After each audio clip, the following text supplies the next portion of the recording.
Bien, buenas tardes. Permítame saludarles y decirles que el día de hoy vamos a cerrar todo lo que fue la continuidad a lo que es inclusión, definirlo, ubicarlo e ir determinando aspectos muy generales de lo que es inclusión y de integración educativa y que poco a poco nos fue quedando claro. Con el DUA, con los diseños universales para el aprendizaje, pues nos encontramos un poco y voy a cerrar, voy a como hacer una tipo ola que de regreso traiga todos los conocimientos y cierre este trabajo. Permítanme comentarles que este es en cuanto a definición de inclusión y los aspectos generales. Ahora, pues ya habrá continuidad en otros videos y otros elementos de trabajo. Dice que los diseños universales para el aprendizaje atienden las diferencias para acceder a los aprendizajes que se debían. DUA está preparado para atender al acceder al aprendizaje, utilizando medios y métodos usados en la actividad docente. Y entonces antes nosotros ocupábamos la rigidez con todos iguales y bueno, en ese estilo de trabajo buscábamos que hubiera respuestas. Estadísticas de estudio nos han mostrado que desde 2014, 2002, que estos programas empezaron a salir a nivel internacional, pues no han dado respuesta en abatir el rezago educativo. Y entonces ante ese abatir el rezago educativo, pues, ¿qué sucede cuando se diseña este tipo de currículo cuando no se tiene en cuenta a todos los alumnos? Entonces, cuando trabajemos el DUA, mi diseño universal para el aprendizaje, yo lo estoy definiendo a partir de mis evaluaciones y de las necesidades potenciales que se deben acceder a él, al igual que sucede en el ámbito arquitectónico. Entonces, no nomás voy a hacer mi DUA para el currículo funcional o los materiales didácticos, sino también voy a hacer mi DUA para ver los accesos arquitectónicos a los cuales requiere. Hay baños que tienen barandales, hay baños que no tienen barandales, hay escuelas que cuentan con rampas, escuelas que no lo cuentan. Bueno, eso es un análisis DUA desde los accesos arquitectónicos, los materiales, las planificaciones y la forma de evaluación. Todo eso integra un plan de trabajo anual. Cuando estos trabajos, ya los habíamos dicho, cuando estos trabajos no cumplen estas actividades durante un ciclo escolar, se vuelve una actividad de alto costo porque entonces el docente al no mejorar los aprendizajes o al no estar centrado en una actividad en específica de mejorar los aprendizajes, el docente no evoluciona con estos trabajos y no dará la respuesta académica y bueno, a esto le llaman que es una actividad de costo. El DUA es diseñado desde un principio para atender las necesidades de todos los estudiantes, haciendo que los cambios posteriores y el tiempo vinculado sean de un trabajo y vayan dando respuesta. Entonces, acuérdense que toda planeación es flexible y que nosotros vamos adecuando. Apenas en este consejo técnico que fue no del extraordinario, sino anterior, analizamos cuántos alumnos todavía siguen el rezago educativo. ¿Por qué? Porque estamos evaluando que tanto nuestro diseño universal para el aprendizaje, nuestro trabajo programado para este ciclo escolar, está dando respuesta. Este DUA, ¿qué tanto atiende a la educación inclusiva y a la diversidad en el aula? Fíjense que para dar respuesta en cuanto a la atención al aula, hay una diversidad de actividades. A mí me tocó en una escuela primaria que estuve que para el Día de las Madres ellos iban a dar una poesía, pero pues a la mera hora los alumnos entre sus facultades cognitivas no alcanzaban a memorizarse toda la poesía. Entonces los alumnos practicaban la lectura de esta poesía diariamente 15 minutos, la practicaban, la leían toda la poesía durante 15 minutos, todos los días. Y entonces el alumno con discapacidad y sin discapacidad participaron de esta poesía. Y en un momento dado llega que los que tienen dificultades para memorizar la poesía solamente presentan una parte de esta poesía, pero todos la terminan leyendo. El día de la presentación del Día de las Madres, todos los alumnos salen con su folder, la poesía pegada, y quien se la sabía de memoria, el folder estaba a un lado.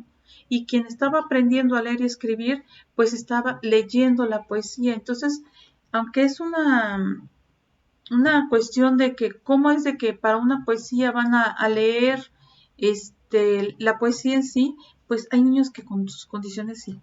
Entonces, ¿qué es educación inclusiva para los diseños DUA? Es romper dicotomías. Se rompe esta dicotomía de que todos tienen que sabérsela de memoria y entonces algunos lo leerán, otras la recitarán de memoria, otras ya manejarán ademanes, manejarán la interpretación con el lenguaje no verbal, que es con el cuerpo, con las manos y todo esto. Entonces, cuando el maestro organiza la poesía coral en todo el grupo, los niños están unos acomodados para realizar el proceso lector, otros para decirlo de memoria y otros inclusive para poderlo expresar con el cuerpo. Muchos de los aspectos en cuanto al DUA, ya dijimos que van a ser los materiales y que para que estos materiales no sean caros, pueden ser sencillos y de actividades en específicas donde vayan dando respuestas a los alumnos. Bueno, yo les había comentado que el fundamento neurocientífico del DUA es el estudio del cerebro y dice que el estudio del cerebro tiene funciones humanas que tienen por módulos o por áreas. Por ejemplo, aquí tenemos el de la vista, el del área de la audición, el del área de la madurez y la personalidad, el de las funciones cognitivas superiores. Ya cuando podemos hacer procesos y actividades, ya se encuentran en esta parte del cerebro. Y actividades de enlace, en las actividades auditivas y bueno, de toma de decisiones, dicen que un lado del hemisferio es emocional, el otro es racional. Entonces, para el DUA reconoce las funciones del cerebro y sus actividades. Y que entonces, lo que habíamos dicho en parámetros, perfiles e indicadores, nosotros tenemos que conocer las etapas del desarrollo del niño para poder dar la respuesta pedagógica a sus necesidades a la edad que le corresponda y a las condiciones cognitivas que tiene. Y parámetros y perfiles y indicadores nos dice que lo conocemos, lo evaluamos y aprendemos a planear clases en favor de él. Entonces, nosotros vamos a seguir trabajando lo que es sus funciones cognitivas, su cerebro, las acciones que alcanza a ejecutar para poder dar la respuesta pedagógica. DUA nos explica que nuestras funciones cognitivas tienen 3 subredes cerebrales que corresponden al proceso de aprendizaje y están especializadas en tareas específicas del proceso de información o de ejecución. Estas 3 subredes es distinto a cada persona y a cada alumno. Por ejemplo, unos tienen fortaleza en el área visual, otros en el área auditiva y en el desempeño de estrategias. ¿Cómo son estas actividades? Bien, ya les habíamos dicho que en la evaluación diagnóstica inicial yo voy a tener mi registro de observación y entonces DUA reconoce 3 funciones para el desarrollo de estos aspectos. Primero, reconozco. El reconocimiento de qué acciones realiza con mis alumnos. Imagínense que les digo, saquen su libreta, pongan la fecha. Una actividad muy específica y muy concreta. Hay algunos que se paran, que hablan, que platican y van a investigan qué es libreta o cuál es la libreta. Imagínense que son los primeros 15 días del ciclo escolar. Y en esos primeros 15 días del ciclo escolar, el alumno dice, pues yo no sé qué tengamos que hacer y observa lo que están haciendo los demás para imitar ese comportamiento y hacer lo mismo. Entonces, el primeros 2, 3 días, el alumno dice, saquen su libreta, perfecto, ya aprendió, abrir la mochila, buscar, inclusive hay maestros que sus libretas vienen evaluadas o forradas por colores, entonces ahora sí, la libreta roja, la libreta azul, pero en reconocimiento, en la etapa de reconocimiento, donde ya me dieron una instrucción y no sé qué libreta es la roja, cuál es la azul, porque no conozco los colores, entonces observo y digo, una similar a esa tengo que sacar, ok, y se llama azul, entonces mi cabeza va aprendiendo y realiza las actividades de reconocimiento. El área de reconocimiento está especializada para recibir información y asignarle significado. Por ejemplo, ¿quieres que haga esa forma de esa letra con ese palito? Entonces, y le vas a llamar perfecto. Entonces, quizás me la aprenda de memoria, quizás no. Pero viene esta etapa de reconocimiento. Todos nuestros alumnos siempre van a tener una etapa de reconocimiento. ¿Qué me está diciendo la maestra? ¿Qué está haciendo? Y observo qué hacen todos los demás. Estrategias especializadas. Estrategias es la segunda fase. especializadas para planificar, ejecutar, monitorizar las tareas motrices y mentales. Entonces, las estratégicas es que, por ejemplo, hay niños que platican, hay niños que van haciendo una actividad, que se entretienen con otro, que ya sacaron el dulce, que ya se acomodaron y le decimos, ¿y tu libreta? Ah, sí, mi libreta, me estabas diciendo que mi libreta. Entonces, en mi registro de observación pongo en el DUA la primera etapa, reconozco lo que hace cada uno. ¿Qué estrategias utiliza? Ah, él prefirió sacar su dulce y comérselo. Él prefirió observar los recortes de la portada, por ejemplo. ¿Qué viene en su portada?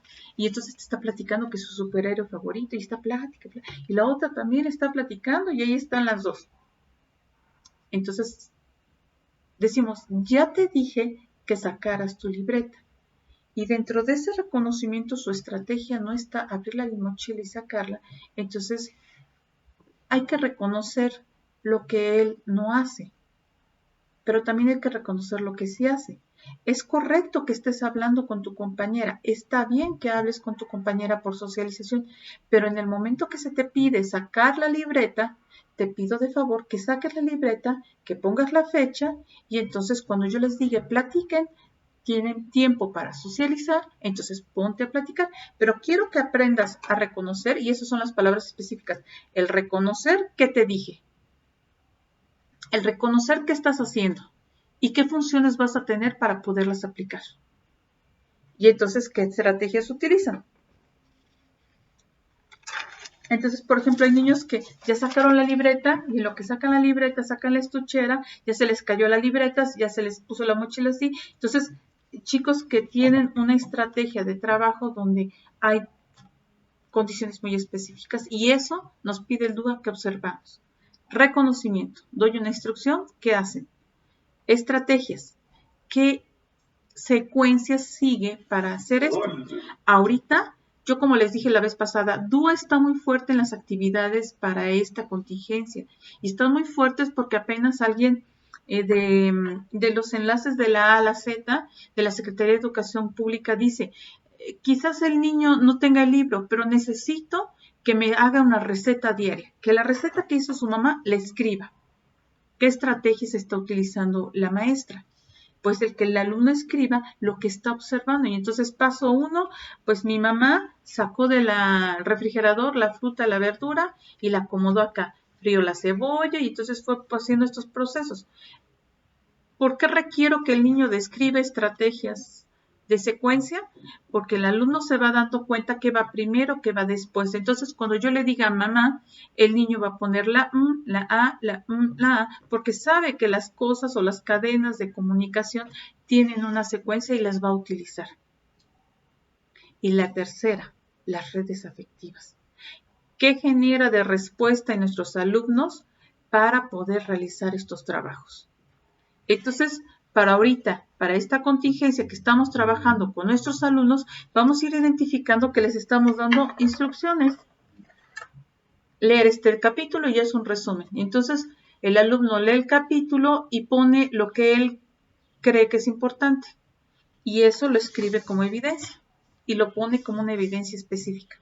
Entonces, ante esa información, reconoce la instrucción, la aplica a su entender, a su estrategia, y viene la tercera. ¿Qué emoción le pone a ese trabajo? Hay alumnos que pueden evaluar su trabajo y decir, mi trabajo estuvo bien, y dice, lo podemos corroborar, y sí, y entonces cuando empiezas a corroborar su trabajo, dicen, sí, mi trabajo estaba bien, yo sabía que mi trabajo estaba bien, pero también hay niños que cuando empiezas a aplicar sus estrategias, imagínate que vamos a leer Paco el Chato, y entonces en las hipótesis dice que el niño fue abandonado en la ciudad, porque ya no está en el campo. Y entonces cuando leemos el cuento, el alumno te dice, ya ves, te dije que el niño está en el circo. Y entonces dices, ¿y el circo en qué momento apareció? Entonces, en las estrategias de reconocimiento, ¿qué hizo? Sabía que era un niño que fue llevado del campo a la ciudad y nos quedó claro por las imágenes que observó y estableció su hipótesis. Y entonces cuando llega a las estrategias y tiene que consolidar lo que dijo con lo que dice el cuento y lo tiene que unir y vincular, y dar una respuesta operativa de esto, pues su emoción se pierde en esto de que mi mamá ya me platicó que cuando nosotros salgamos de la calle le tenemos que dar de la mano al adulto y vienen las redes afectivas. Esa es la parte tan importante del aprendizaje porque si queremos ver, el aprendizaje está dividido en 3 fases. ¿Qué reconozco que entendí de la instrucción? ¿Qué vamos a hacer? ¿Qué estrategias implemento? ¿Son las que me están pidiendo o no son las adecuadas? Entonces, hablamos de reeducar para aprender. Y las afectivas. ¿Qué emoción le pongo a esto? Matemáticas, español, recreo, dictado. Entonces, observo todo eso porque las redes afectivas son especializadas en asignar significados emocionales a las tareas relacionadas con la emoción, la motivación y la implicación del propio aprendizaje, intereses de las personas, su estado de ánimo y las experiencias previas. Entonces, si les digo, vamos a hacer un resumen y todos dicen, un resumen consiste en que yo lea 15 minutos, que saque un escrito, que lo pueda hacer en mi libreta, bueno, lo empiezo a hacer. Pero ahora vamos a hacer un resumen con dibujos y vamos a hacer con un collage, vamos a hacer un resumen. Entonces, le cambio la motivación. ¿Le cambió la estrategia a la cual estaba acostumbrado? Sí. Y entonces vienen las redes afectivas donde da resultado. Bueno, hasta ahí el trabajo con DUA. Ya nos quedó claro.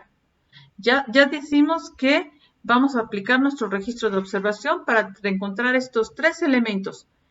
El reconocimiento, las estrategias que emplea y sus redes afectivas, que son bien importantes para el aprendizaje.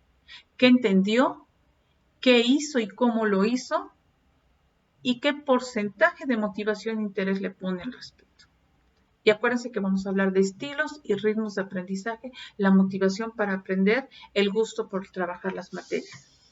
No se trata de que si esto no le gusta, no lo va a aprender. Sí, lo va a aprender, pero va a tener que desde el aspecto socioemocional comprometerse a ese aprendizaje. Entonces, con todo esto que ya vimos para el trabajo, lo que quiero es buscar lo que yo les hubiera dicho desde un principio y que no me hubiera tardado ni 10 minutos en todos estos videos. Ya describimos, ya desglosamos, ya fuimos poniendo aspecto por aspecto cada uno de ellos y ahora les vamos a entregar este cierre. Este cierre que consiste en haber comprendido qué son las barreras para el aprendizaje. Y van a ver que ya lo analizamos. Las barreras para el aprendizaje y la participación con siglas B labial, AP, son aquellas que hacen referencia a las dificultades que experimenta cualquier alumno o alumna, con mayor frecuencia los educandos que están en situación de vulnerabilidad. Y entonces, ¿quiénes son los estados que están en estado de vulnerabilidad? Ya los habíamos dicho, los que tienen bajo promedio, los que inasisten a la escuela, los que presentan rezago educativo, ellos son los que están en estado de vulnerabilidad. Estas barreras surgen de la interacción de los estudiantes y su contexto, instalaciones físicas, la organización escolar, la relación entre las personas, la ausencia de recursos específicos, la implementación de enfoques de enseñanzas y evaluaciones no adecuados a las características, necesidades e intereses de los educandos, entre otros. Entonces, regresamos a DUA, regresamos a educación inclusiva, regresamos a todos los elementos que video tras video hemos ido integrando. Entonces ya nos queda claro dónde surgen los estados de vulnerabilidad. Cuando un alumno interactúa en un contexto formativo escolar y que hay dificultades en las instalaciones físicas, en cómo está organizada la escuela, la relación entre las personas, la ausencia de recursos específicos, la implementación de enfoques de enseñanza y la evaluación no adecuados a las características, necesidades e intereses de los educandos, entre otros. Entonces, hasta acá yo voy a cerrar. Ya definimos, ya explicamos una tras otra las necesidades, las barreras, ya comprendimos toda esta información. Y entonces ahora lo que les voy a invitar es de que ya tienen todos los elementos para revisar el libro de inclusión educativa, que hubiera sido la primera opción dejárselos así y ya ustedes concluyan. No. Este libro de inclusión educativa, que se llama Equidad e Inclusión, lo otorgó la Secretaría de Educación Pública, y que nos habla en aprendizajes claves de las estrategias de equidad e inclusión en la educación básica para alumnos de discapacidad, aptitudes sobresalientes y dificultades severas para el aprendizaje, conducta y comunicación. Esto es parte de aprendizajes claves para la educación integral. Y entonces este libro lo recibimos en el 2018. Este libro llegó en el 2018 y se tuvo que haber tomado como este curso para poder haber integrado toda esta información y verificar qué nos queda como escuela. Ya se los expliqué, ya hasta acá hicimos un general resumen de todas estas situaciones. Ahora, ¿qué sigue? Bueno, como Dúa nos dijo, tenemos que partir de lo que nos está diciendo nuestro cerebro, cómo está organizado nuestro cerebro. Y ya nos dijo dos, reconocimiento y estrategias. Y un aspecto fuera del cerebro que afecta al aprendizaje, las redes afectivas. Entonces, conforme a esto, yo me voy a pegar en el siguiente video, ahora sí, a la evaluación de las habilidades, funciones cognitivas que requiere cada alumno. Es que no quiero decirles las palabras claves porque van a decir, ¿de dónde lo va a sacar? Bueno, yo les invito que si para la siguiente clase, para la siguiente video que vamos a subir para el martes vamos a subir este video, yo les invito que en aprendizajes claves vean los enfoques del español en aprendizajes claves. Entonces, observen lo que dice, lo que pide, porque de ahí vamos a trabajar en español las dos principales redes o aspectos de aprendizaje que habla el DUA, el reconocimiento y las estrategias, y las redes afectivas están enfocadas en el propósito del aprendizaje de español del libro de aprendizajes clave. ¿Por qué les quiero ubicar en ese? Porque es ya más enfocado a lo que es nuestro servicio. Nosotros contamos con el gusto de que nuestros directores, conforme van avanzando y ellos van escalando para ser supervisores, nosotros tuvimos ahorita es supervisor, pero en nuestro tiempo fue nuestro director, y él dijo que si encontramos lo que hacemos en los planes y programas de la SEP, nuestro trabajo es el adecuado como servicio de educación especial. Entonces, yo ya les presenté toda esta información, yo ya les dejé lo que es inclusión educativa. Yo lo único que les pido es de que encuentren en el enfoque de español lo que vamos a trabajar como DUA. Entonces, pues hasta acá de definir y redefinir y seguir definiendo. Nos toca aprender ahora lo que es el enfoque de español y vamos a ir especializándonos hacia esa área de trabajo. Esto se los dejo con mucho cariño, con mucho afecto. Corrí mucho, pero bueno, les dejo este trabajo y este video para que ya ustedes puedan cerrar, concluir. Y bueno, cualquier duda estoy para servirles. Gracias.